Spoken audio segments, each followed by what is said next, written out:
This presentation has been several months in the making. So thank you to Arth for your patience. I was on maternity leave for a while, and so just really excited to be here with you all and get this information out. All right, so what are we going to be doing today? One, you'll see who we are.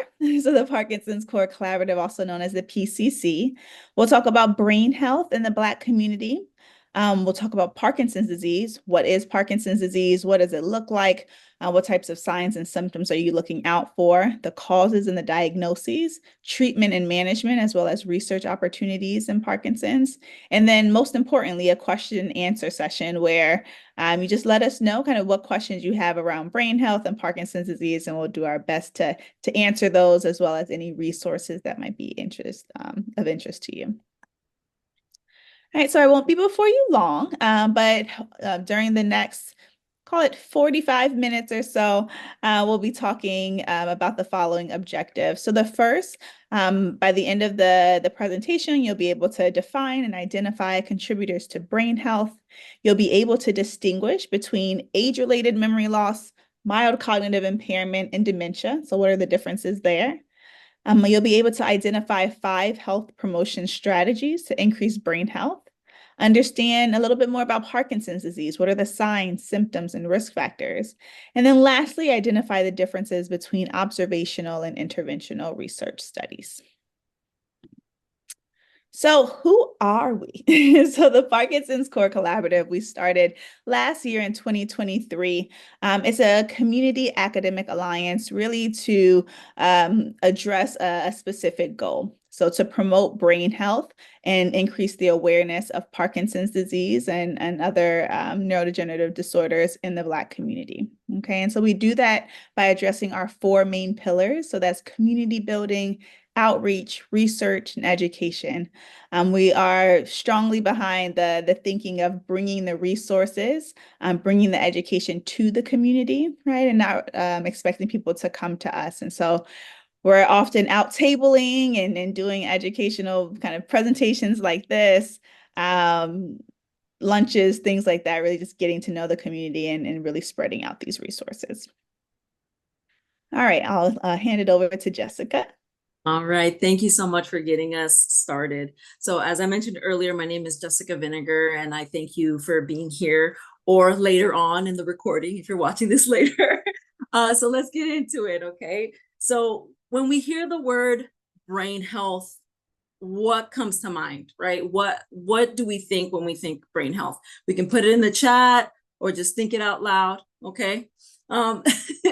So according to the World Health Organization, brain health is how well we think, we feel, we process information, how socially connected we are, how we move and coordinate our bodies to really reach our full potential as humans, right? So when our brains are healthy, then we can go out and live our best lives, okay? And our health, which includes brain health, is really determined by the environments in which we live, we work, and we play. And it's really governed by these categories. So if you look at the image on the screen here, right, we're looking at individual, interpersonal, right? All these levels have an impact on our health. So at the individual level, right, we have our attitudes, we have our knowledge, we have our skills about a certain topic, right? But this category is only actually responsible for about 25% of our health status. Believe it or not, the other circles actually have more of an impact on our health than what our individual beliefs are, right? So for example, at the interpersonal level, we have our family dynamics, right? We have the strength of our social connections. All those have an impact on our health. At the policy level, so at that yellow circle that we see right there, right? When we're talking policy, we're talking about the laws. For example, like at the federal level, right? Those laws actually impact the whole nation, right? We can think of something as simple as food safety regulations, right? If those are weakened, what happens to the food that we have on our table, right? What kind of impact does that have on the food that we place on that table. So this is at the heart of public health, knowing that as individuals and communities, we're impacted by our environment, right? And it really does take all of us working together with our unique perspectives to solve population health issues. Okay. All right. So how many of us were aware of the connection between brain and our heart health? Right. So there is a connection here. There's actually quite a bit of lifestyle factors that are associated with brain and heart health. First one being lack of physical activity. Okay, moving our bodies. We hear this all the time, right? Move our bodies, stay active. Being physically active can help our hearts and our brains become more efficient and stronger. Okay. Hypertension, right? Oh, another name is high blood pressure, right? Having uncontrolled hypertension can weaken our blood vessels in our brains and in our hearts. Okay, next one. Hearing loss. Okay, so hearing loss is actually a big one. This is a lot of people don't know this, but it is so important to wear our hearing aids if we have hearing loss. Okay, that can affect cognitive decline. It can affect heart disease. Okay, and if you are experiencing hearing loss, this is your sign to go speak to your doctor. Go get your hearing aids. It's okay. All right, and get that squared away. All right. So diabetes. So diabetes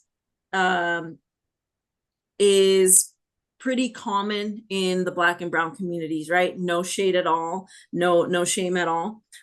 So people with diabetes, their bodies does not use sugar or glucose in the way that the cells need them to, right? And this can affect so many organs in the bodies. We're talking about our kidneys, our heart, and our brain. Okay, so it's very important to get that squared away and managed. Okay, low sleep quality. Okay, so how many of us think that we need less sleep the older that we get? Okay, so I'm gonna tell you right now, that is false. Okay, all adults need about 7 to 9 hours of sleep every night. I don't know how many of us are getting that. I try. I wish. Yes, a goal to reach. Okay. So yes, we do need to better our sleep quality. Okay, the next one is smoking, right? By now we know that smoking causes a lot of different cancers in the body, but that can also affect our cognitive health and then our brain health as well. Okay, so in a few, we are going to talk about practical strategies that we can do to better our brain health, but let's get into memory loss first. Okay, so as we age, it is normal that we may not be able to remember things as quickly as we used to when we were younger. That is okay. We may forget a name of a colleague. We may forget a password, right, here and there, but it's okay. This is called age-associated memory loss, and there's nothing to be concerned about. Okay. Next one, we have mild cognitive impairment. Okay, so in mild cognitive impairment, or MCI, sometimes it's referred to as MCI. It's a little more significant, right? So with MCI, someone with MCI may have problems with problem solving, and they might forget more often, right? Maybe have difficulty finding the right words to say. Okay, but someone with MCI can still complete their daily routines just as normal by themselves. And friends and family may notice this memory loss, but they can still do their daily routines as normal. Okay. Now, when we get into dementia, now we're talking about more severe memory loss. Okay. So someone with dementia has difficulty learning and processing new information, and they have an inability to care for themselves independently. Okay, so someone with dementia may need help with their finances, maybe, being able to run the household, right? So they're going to need a little bit more support. All right, so what can we do today to have better brain health tomorrow, right? One of the big things that we can do is quit smoking, okay? Now, this is easier said than done, okay? But if you're ready, there are a lot of programs, smoking cessation programs that are out there by the insurance plan that you have. You can always check with your insurance plan, or you can also check with your doctor as well. They may also have some resources to quit smoking. Okay. Next one is diabetes. Okay. Managing your blood sugar, your diabetes through medication, through diet and exercise. And yeah. Okay. Next is physical activity.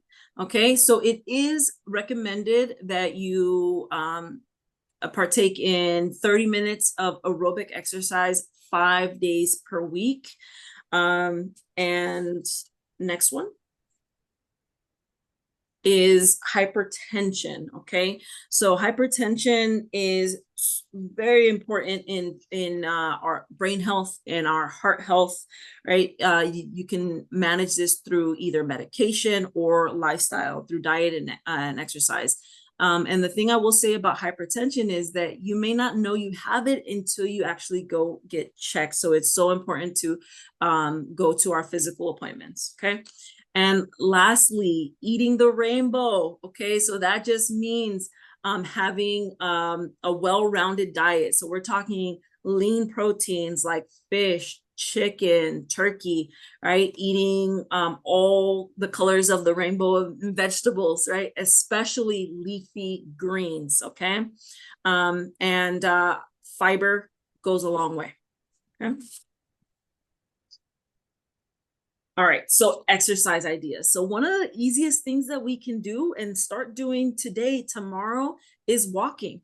Okay, so maybe we walk our dog for 30 minutes instead of 15, or we start a walking group or a walking competition with our neighbors, right? So that's one of the easiest things. Now, sometimes walking in our neighborhood is just not a possibility, and that's okay. Some senior centers offer workout classes, and a lot of times for free or a small fee. Okay. The And next one. there was actually one resource that was also Oh shared yeah. at and I guess you can possibly send it out afterwards for those who aren't on the call. A local like Rock Steady boxing or non-contact boxing class near you all. We're in LA, by the way. So Yeah, we're in LA. that's why Yeah. it's walk But this next South resource LA. here, this next resource, and I am actually going to put this in the chat here. It's Senior Planet by AARP. They actually offer virtual and free workout classes. So let me grab the link and I'm going to put it in the chat for you all. All right. And they make it so easy for you. You just look at the class that you would like to participate in, click the link and you're on. Okay. So we love that. All right. Thank you. All right. Thank you, Jessica. So I'm up. So first of all, Parkinson's disease. So what is Parkinson's disease? I know we don't have a ton of people on here, but is anyone familiar with Parkinson's disease or know someone who has Parkinson's disease? Yes. Can you hear me? I can hear you. Okay. I was recently diagnosed with Parkinson's in April. And thank you for sharing and thank you for being here. So some of this might be a review for you and some of it might be new information as well. Right. And so we'll also add some resources at the end where you can kind of follow along with us and some other things that we offer. Can you see? Go ahead. Can you see me? Because I don't have a picture. I see that. I can't see you, but I can hear you. Okay, great. Yeah, your video doesn't look like it's on right now. All right, so what is Parkinson's disease? So Parkinson's disease is something that we call a neurodegenerative disorder. So as we all get older and we're blessed to live longer, the cells in our brain slowly die over time, kind of comes with the territory. But then people with neurodegenerative disorders, those cells in the brain actually, some of them die quicker than they're supposed to. And so in Parkinson's disease, the specific brain cells that are dying quicker than they're supposed to are brain cells that make a brain chemical called dopamine. So dopamine is responsible for multiple things in our bodies. It's responsible for the swiftness of our movements, sort of the speed of our movements, but then also non-motor, kind of non-physical things as well. And so it's implicated in our gut health, right? In our sleep. And we'll go through multiple symptoms from Parkinson's disease that kind of ties all this in on future slides. And then the area where these cells live in the brain is called the basal ganglia. All right, so Parkinson's disease can affect anyone. So one of the big reasons why we started the Parkinson's Core Collaborative is to really change the face of what Parkinson's looks like in the community, right? So some people are familiar with Michael J. Fox, maybe Muhammad Ali, but they're like, well, he was a boxer, right? But it's important to know that Parkinson's disease, while it affects older people, it can affect young people as well. I treat people as young as in their 20s, right? Men and women can be affected. All races and ethnicities can also be affected. So Parkinson's disease is the second most common neurodegenerative disorder, so only second to Alzheimer's disease.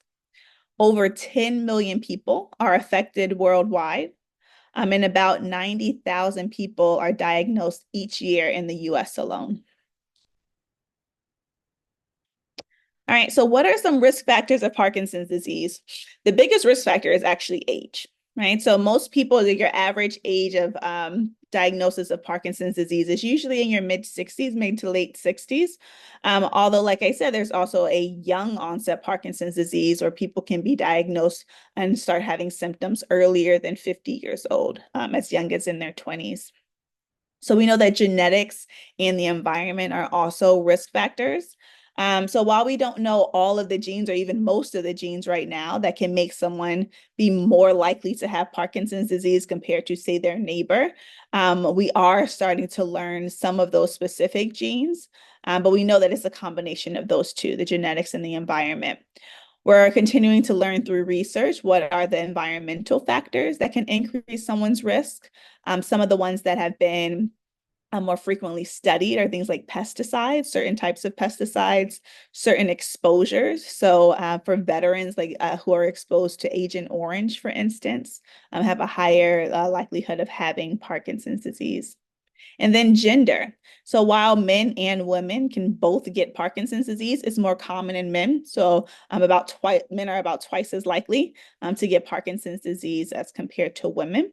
But also, there's an asterisk there because women are less likely to be diagnosed or more likely to be misdiagnosed. So there's some slight error in that statistic as well, just because we don't know who's out there who's undiagnosed. And then some lifestyle changes as well. All right, so Parkinson's disease in the Black community. So certain things one of the reasons why we started the Parkinson's Core Collaborative is one, to change the face of what Parkinson's disease looks like and make it more inclusive of the Black community. But then also there are several disparities as it relates to Parkinson's disease in our community, and we want to address that. Okay, and so I'm just going to name some of them. So Black people with Parkinson's disease are less likely to be cared for by a neurologist. And this matters, right? And so because people who are cared for by a neurologist, they're less likely to have falls and hip fractures. They're more likely to live independently and less likely to need to go into a nursing home. Black people with Parkinson's, or just in general, the Black community, there was a research study that showed that Black people were more likely to associate symptoms of Parkinson's disease with just normal signs of aging. And so you can imagine that creates an issue, right? If you think that, some of these symptoms that we'll go over, some of the stiffness, slowness, not really able to get certain tasks done like you used to, and we'll go into those specifics. If you just think that it's normal aging, then you won't actually bring it up to your doctor. And so one of our big initiatives is to increase awareness and education of Parkinson's disease just in our general communities. Black people with Parkinson's disease are more likely to be misdiagnosed. And then when they are diagnosed, they're more likely to be at a later stage. So they're diagnosed late. And at that point, they have more disability. They often are less able to maybe live independently or continue to work because they have the disorder, but have been living with it without any treatment or management. And then Black people with Parkinson's disease are less likely to be on the recommended Parkinson's disease treatments. And so we'll go over some of those recommended treatments during our presentation today. But because they're on less treatment, whether it's medication treatment, surgical options as well as less likely to get physical therapy, they have more unnecessary suffering, right? More symptoms that aren't being addressed. So what is Parkinson's disease? What does it actually look like? And so Parkinson's disease is the most common cause of what we call Parkinsonism, okay? Parkinsonism is just a fancy word for 3 of the main symptoms that we can sometimes see in Parkinson's disease. The main symptom that has to be there is a special type of slowness that's called bradykinesia. And so in Parkinson's disease, our movements and our tasks, everything just kind of gets slower, right? So walking, our steps get slower.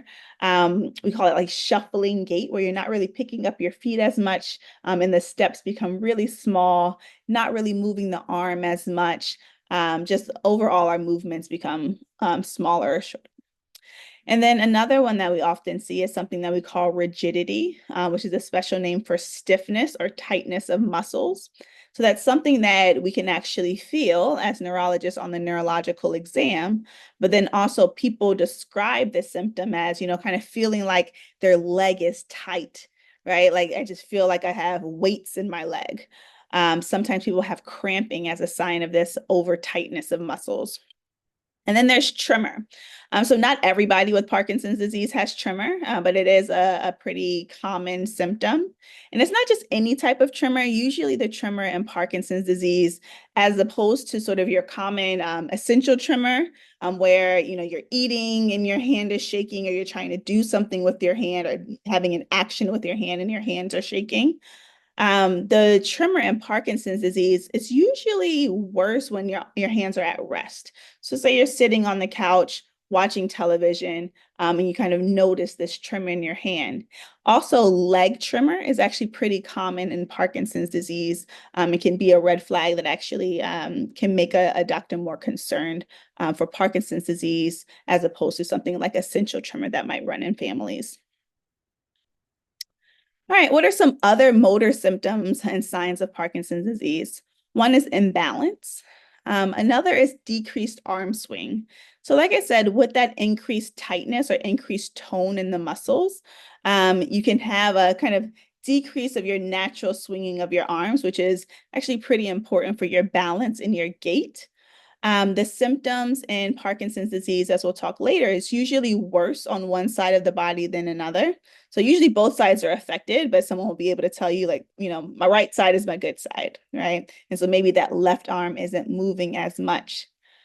Shuffled walking, we talked about. So those smaller steps, sometimes you can actually hear somebody walking before you see them, because their feet are just kind of sliding against the floor. That increases their risk of fall, because you can imagine any type of uneven pavement or rugs, things like that can increase the fall risk.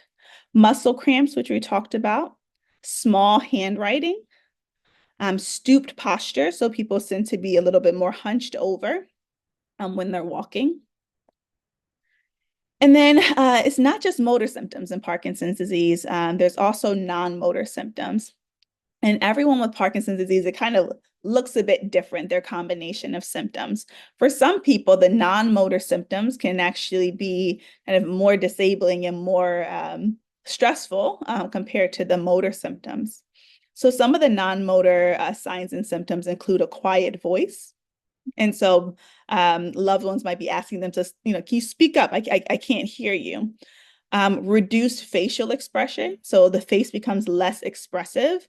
And sometimes it's actually mistaken that the person might be, sad or upset, but it's just a part of the actual disorder where the facial muscles actually move less.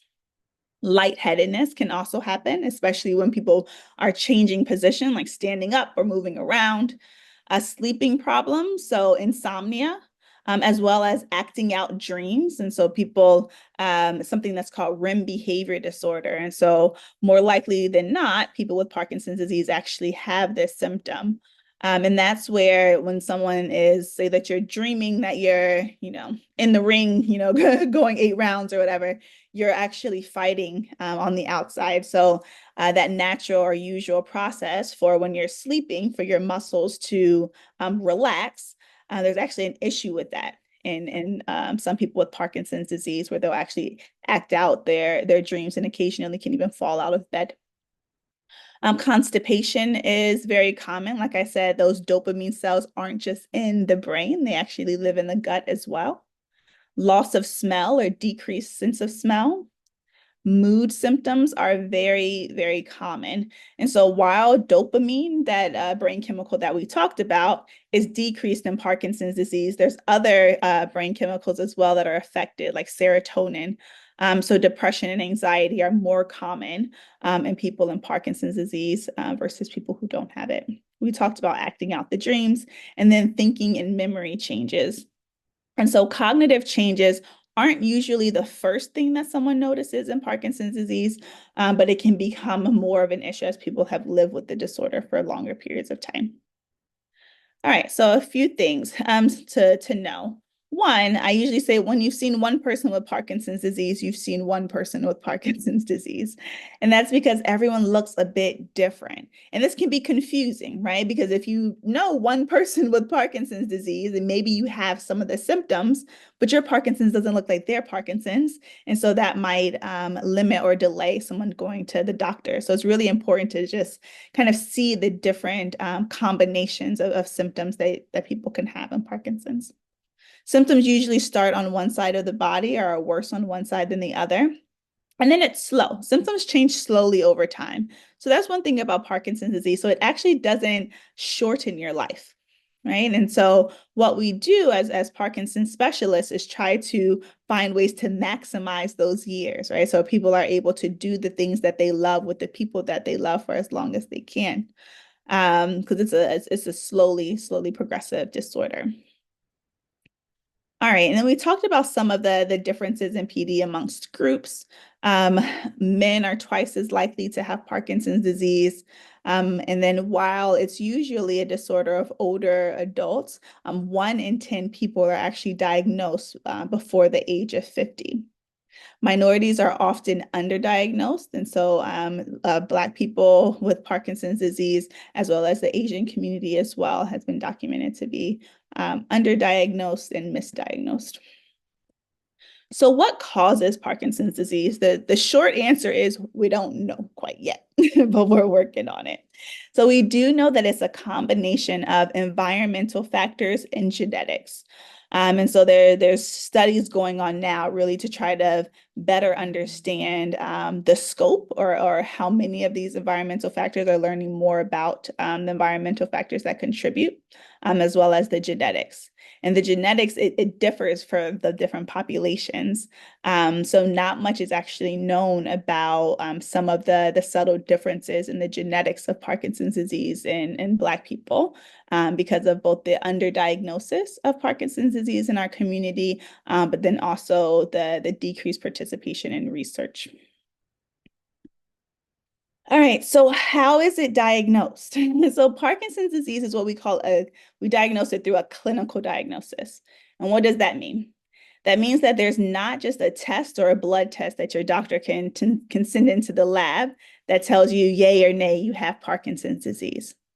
So how we make that diagnosis is based on certain criteria, which combine the history and symptoms, right? So basically the story that you're telling your doctor or your neurologist about when things started, how things are going now.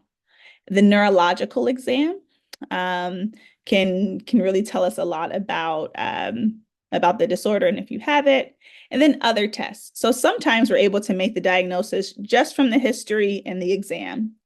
Other times there's things that we need to rule out. So maybe that involves some blood tests. And sometimes we need imaging, such as an MRI of the brain or the special scan that's called a DAT scan that you can see on the left-hand side here. So what the DAT scan is when we're not too sure um, if what we're seeing in the symptoms that you're having are from a Parkinson's or Parkinson's-like disorder or something else, right? Like there's some medications that can actually mimic Parkinson's disease. We might do this scan. So with this scan, essentially there's an infusion that you get before you have a scan that's kind of similar to an MRI. Where with this infusion, what happens is we get this infusion about an hour before the scan, and then it causes the cells that create dopamine to light up on the scan. And so as you can see on the left, that's a normal scan. So that person has a good amount of dopamine making cells. So you see that big bright comma. On the left side is someone with Parkinson's disease, where they have less of these dopamine producing cells. Therefore, that light is less bright. So just kind of two little dots there. All right. So who manages people with Parkinson's disease? So the best management plan for Parkinson's disease is a team-based plan or management. So your quarterback, if you will, is usually a neurologist or a movement disorder specialist or neurologist. So neurologists like myself, so we've gone to medical school, had a residency in neurology, which is the study of the brain and the nervous system. But then movement disorders neurologists are people who have additional training called a fellowship, usually 1 or 2 years. The most common movement disorder is actually Parkinson's disease.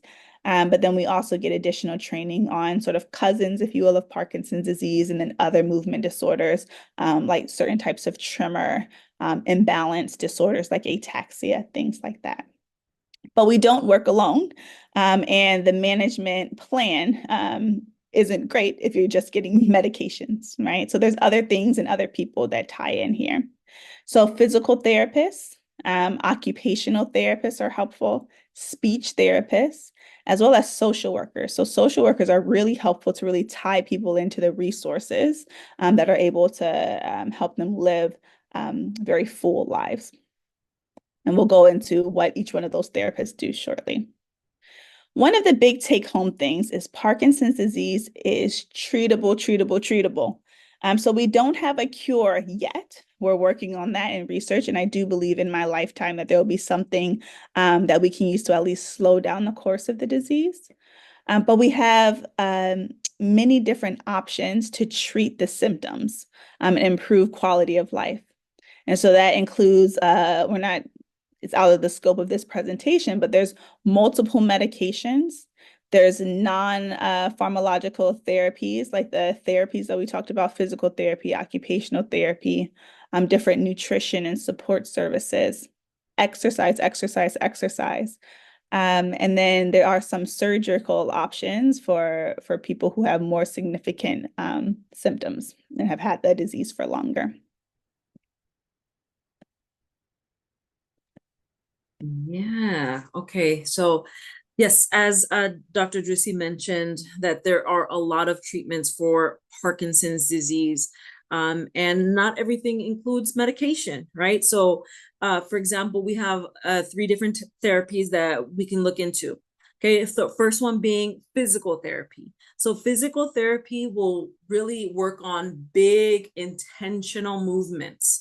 Okay, so because people with Parkinson's disease tend to have slow, small movements. So a physical therapist can help them regain those normal movements. Okay. And a physical therapist can also help improve balance, strength, agility, and just overall confidence with their movements. Okay. And then we have an occupational therapist. So occupational therapists can really help someone with Parkinson's with their fine motor movements. So think about something as easy as buttoning a shirt, right? Something as easy as buttoning a shirt for someone who doesn't have Parkinson's is very hard for someone who does have Parkinson's, right? And they can work with you to help keep your independence, right? Another thing that occupational therapists do is they'll go to your home to assess your home and make sure that it's safe, and it helps prevent falling as well in your home. Okay. And last one would be speech therapy. So speech therapy is really focused on voice volume and articulation and communication. So we know from the previous slides that Parkinson's disease sometimes can cause someone to have a quiet voice, right? That's one of the symptoms. So they can work with that, and they can also help with swallowing as well. Okay. And then for people with Parkinson's disease, physical activity, exercise is medicine. We can go on to the next slide. So I want to add quickly. So yeah. for the specific type of physical and speech therapy for Parkinson's disease, it's called big and loud therapy. So if you're looking for a physical therapist or a speech therapist, asking for one who has big and loud certification training, or LSVT training, is helpful as well, just because they have an additional certification to work with people who have Parkinson's disease. I'm going to put that in the chat as well. Thank you. Therapy. Okay. So for people with Parkinson's and everybody, right? Exercise is medicine, but it's so important for someone with Parkinson's disease. Physical activity has actually been the only treatment that helps slow the progression of symptoms. So very, very important. Okay. And physical activity, exercise, can help with balance, agility, and strength. It can improve mood and socialization. It can decrease our falls, right? And increase our sense of well-being. Okay. And we also recommend a different mix of modalities when we're talking about exercise. So aerobic exercise, something that gets the heart pumping, right? Like walking, like dancing. Strength training, right? We have to strengthen those muscles to prevent falls, to have better balance. And of course, something that works on balance, yoga is a great option, right? So some of these here listed at the bottom, those have been studied and they have been effective for someone with Parkinson's disease.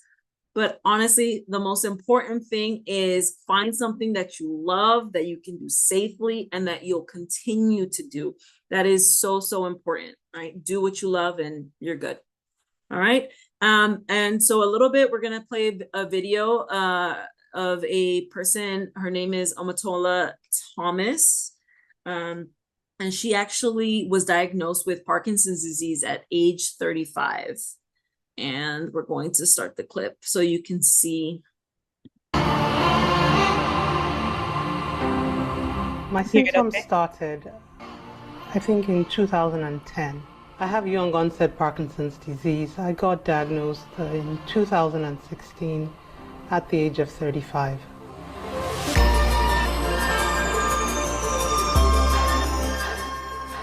I was not happy that I had Parkinson's disease, but I was happy that I finally knew what was going on with me, what was, had been troubling me for almost 6 years, why my hands were shaking, why my muscles were stiff, why I couldn't smell, why I was experiencing anxiety, depression, apathy, all the many different symptoms of Parkinson's. I could then try to figure out a plan to address that one thing as opposed to 20 other different symptoms. So I was ready to strike back. I was ready to fight. I was ready to do whatever was in my power.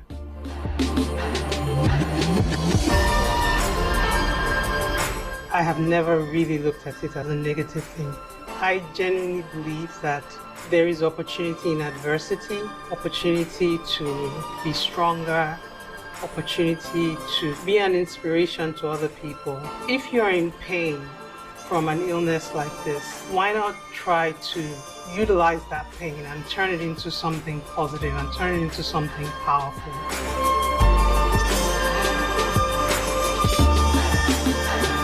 I do puzzles, word games. I really enjoy playing Scrabble, just mentally challenging activities like that.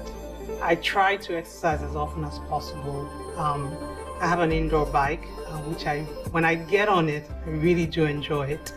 And I love taking walks as well with the dog, with my children, with my husband.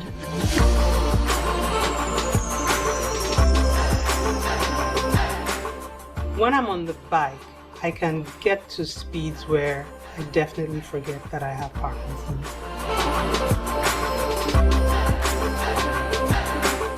Mostly in the evenings when I get to sit with my children and have candid conversations now. And those are really, really special moments. Those are the best moments of my day.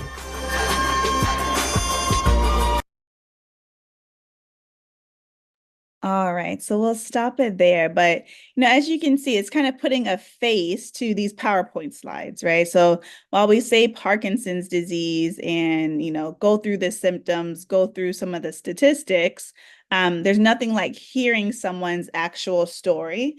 And while it might have taken Omatola a while to kind of get to that place where she's trying to find the positives, and she actually talks about some of the activism that she does as well, and trying to raise awareness about Parkinson's disease.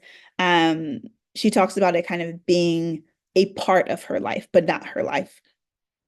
All right. And so that's something that we're trying to do as far as the Parkinson's Core Collaborative, is to really share more of our stories, and how people are living and thriving with the disorder. And if they are having some challenges, how they're overcoming that, and what are some of the resources that they're using, so we can kind of share the wealth. All right. So how can we improve our understanding of the ways Parkinson's disease affects our community, so the Black community? So one way is through clinical research. And so one thing that it does help with is helping us gain an understanding of what Parkinson's disease looks like in underrepresented communities. We really are focusing a lot of our research right now on how to eventually get to a cure, right, of Parkinson's disease. That's the goal. Sort of the first step is to find a way to slow down the disease, so slow down what's going on in the brain. Right now, the treatments are really for the symptoms.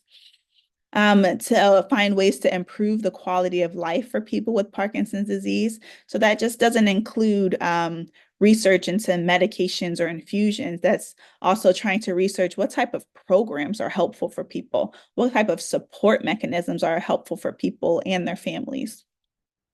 And then also developing and improving Parkinson's disease treatments. So one of the main areas of interest right now in Parkinson's disease research is really genetic-based treatments, really specific tailored treatments for Parkinson's disease. And as you can imagine, especially when you're dealing with genes and genetics, you want to make sure that the people who are at the table, if you will, and the participants in these studies mirrors those who actually have Parkinson's disease. And right now there's a significant mismatch. And so we're learning more about the people we already know a lot about and less about those who we don't. So often our minority communities. So disparities in research participation. So only 6% of Parkinson's disease clinical research participants are from racial and ethnic minorities, and less than 2% identify as Black or African American. And so just based on the prior conversation that I just had, you can see that that has implications, that has kind of consequences as to what the state of research and what we know about the disorder and what we can do about the disorder in which communities. And so that's why one of our pillars is actually research and trying to learn more about how Parkinson's disease affects us. Why does this matter? So we talked a little bit about, learning more about how PD uniquely affects our communities. We want to make sure that the research discoveries that are happening and the findings that we're learning about apply to us, and how and to what extent. And then, like I said, there's this movement towards genetic-based treatments and what we call precision medicine, a really specific type of medicine, where it's even more important to have a very balanced representation in our participant pool. This is just a quick slide, just demystifying research. And I usually add this just because, one, we are very well aware that medical research has not always done, good by our community, by the Black community, right? There's a lot of things that have happened in the past and currently that were unethical. And so what we want to make sure of is that, one, we have the information to make these decisions when people approach us about research studies or research opportunities, and start kind of learning a little bit about what the different types of opportunities are, the positives, the negatives, and some of the terminologies. So there's kind of two main buckets of research. One is observational studies, the other is interventional. So observational studies kind of basically means that there's no intervention, or there's nothing that's actually being done or tested, if you will. So this can involve a lot of different things. This can be a survey, a questionnaire. This can be a blood test, maybe just kind of learning about the genes of the disorder, where they're not giving anything to you, but just kind of learning more about Parkinson's disease. Observational studies are also not just for people with Parkinson's disease. It's important for us to know some of the differences between people who have Parkinson's and those who don't. And so control participants are also very important. Interventional studies means that there's something that we're testing, right? And so that might be a medication, that might be an infusion type of a thing. It can also be an exercise, right? Trying to learn which types of exercises give people with Parkinson's the most bang for their buck, if you will. And so there's actually one study called SPARKS-3 that's going on, really looking at exercise and trying to tailor those recommendations. So some of the key points for research. So one, there's many opportunities and different commitment levels. And so the word research can involve everything from a paper questionnaire to a surgical type of intervention and everything in between. It's important to know that research involvement is always voluntary, right? It's always optional, end of sentence, right? But it's important for us to be informed in order to make those decisions so that others don't make them for us, right? So others don't just assume that we're not interested in an opportunity. And then that important to know that Black people are significantly underrepresented in Parkinson's disease research and the implications of that. Two great websites, just if you were interested in looking for things that you might be a candidate for. So clinicaltrials.gov is not just for Parkinson's disease. That has all different types of studies, from blood pressure, hypertension, diabetes, Parkinson's, Alzheimer's, everything. And so that's a large database of that. Fox Trial Finder is a site under the Michael J. Fox Foundation, which has very Parkinson's disease specific studies. And you can also filter it by where you live as well. All right, so in summary, I think we talk about brain health. Yeah, in summary, so we talked about how lifestyle and our environment can really impact our brain health. We talked about the different kinds of memory loss, right? And that significant memory loss is not a normal sign of aging. And we also talked about some of the behavior changes that we can do today, start today, tomorrow, to improve our brain health, right? The walking, the quitting smoking, all that. So. And then for Parkinson's disease, highlighting the fact that it is progressive, but slowly progressive. And so we use our kind of management tools and options, medications, therapies to try to treat that disorder. It's treatable. So treatable. So that's one of the main reasons why I enjoy treating Parkinson's disease. One is because you create a long-term relationship with a lot of the patients and families. But we have a lot of options, right? But before that, people need to know that they have the disorder, be diagnosed. So we need to get the awareness out there. Symptoms are unique to each person. So that's a big takeaway. That, just because your symptoms don't look like someone else's doesn't take Parkinson's disease off of the table. And then one of the big things to highlight is that the best people to manage Parkinson's disease are actually neurologists. And if you're in an area that has a movement disorders specialist or a movement disorders neurologist, those are going to be the best people to care for you for Parkinson's disease. One, because that's what we see day in and day out. And then also that's where a lot of the resources live. And so a lot of these movement disorder specialists are at movement disorder centers, which have a lot of the, newer treatments, research opportunities, a lot of the other speech therapists, physical therapists, et cetera, working together.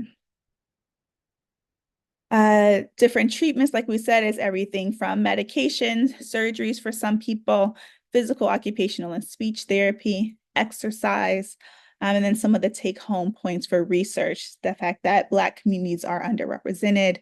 Research really helps provide an increased understanding of Parkinson's disease and really helps with tailored treatment.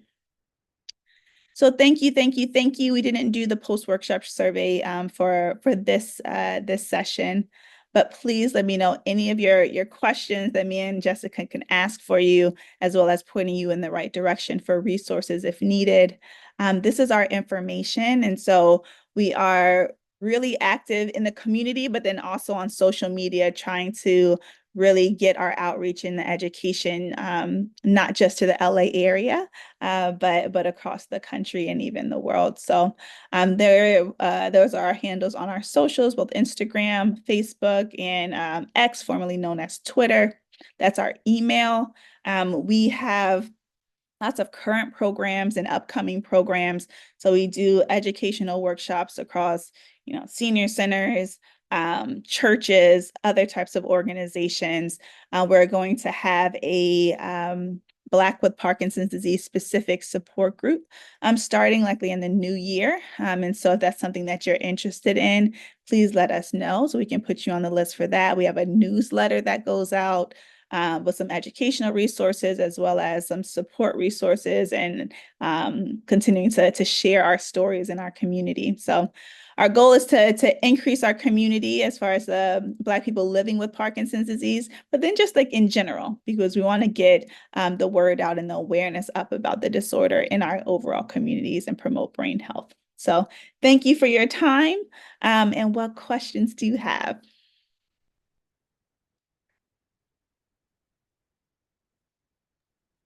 I wanted to say thank you so very much. This for someone like I said, I'm just recently been diagnosed. I'm still processing and Sure.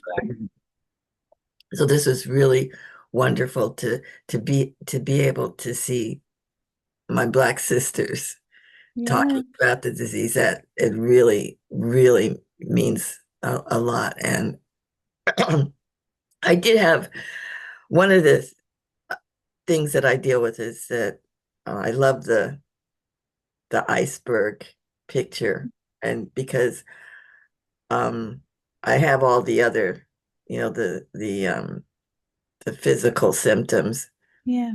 but the non-motor symptoms are the ones that are the most debilitating. And Mhm. the catch 22 is I have a lot of fatigue and tiredness. So it makes it, and dizziness.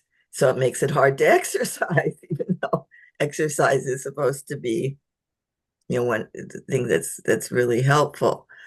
I am starting physical therapy next week, but I was wondering if someone might be able to address that catch 22. Yeah, so I just want to say, one, thank you for being here. Thank you for sharing a little bit of your story there. And yes, yes, yes. So fatigue as well as apathy are one of the two most common non-motor symptoms in Parkinson's disease. So fatigue really being that low energy state, apathy being the sort of our willingness to do things, or sort of our appetite to get up and get out, or do different activities. It's very hard to treat. So there's not a good like medication, if you will, which you've probably been told of for fatigue. It really is the exercise and getting regular exercise.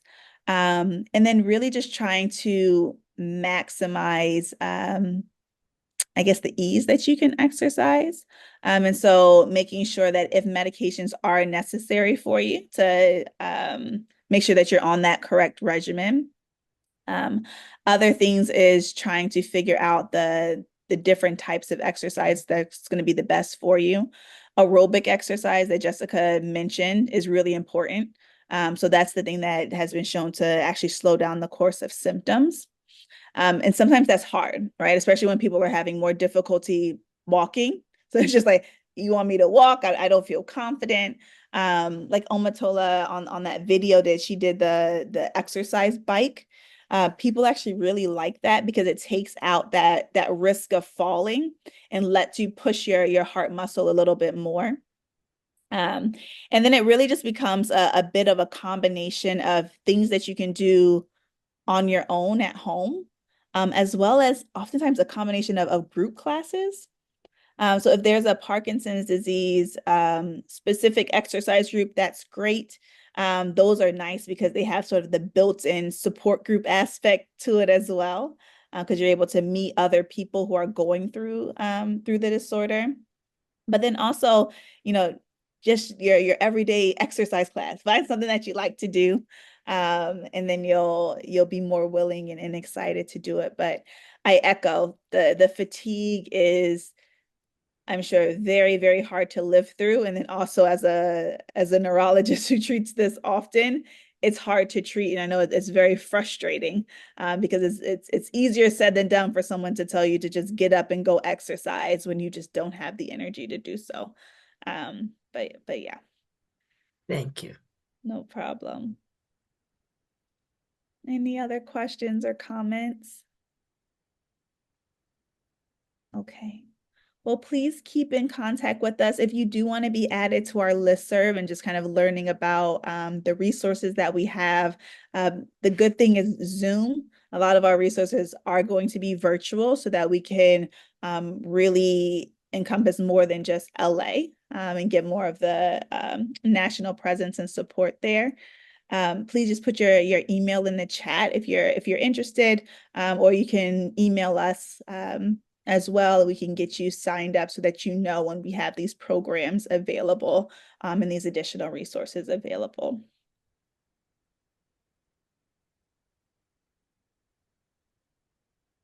I think you're muted, Ramona.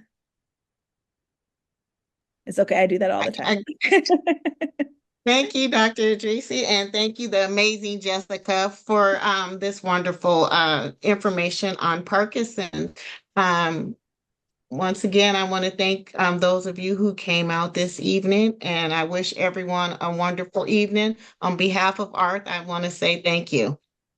You're very welcome. Thank you Bye, so much. everyone. Thank you. Bye. And if anyone who, maybe has a concern or a question about Parkinson's, or just needs to chat or things like that, please send us an email. I'm often just happy to jump on a Zoom. It'll be outside of a clinical visit, just because we're not allowed to practice outside of the state anymore. But anything that we can do to just try to help answer some questions or point you in the right direction, we'll definitely do so.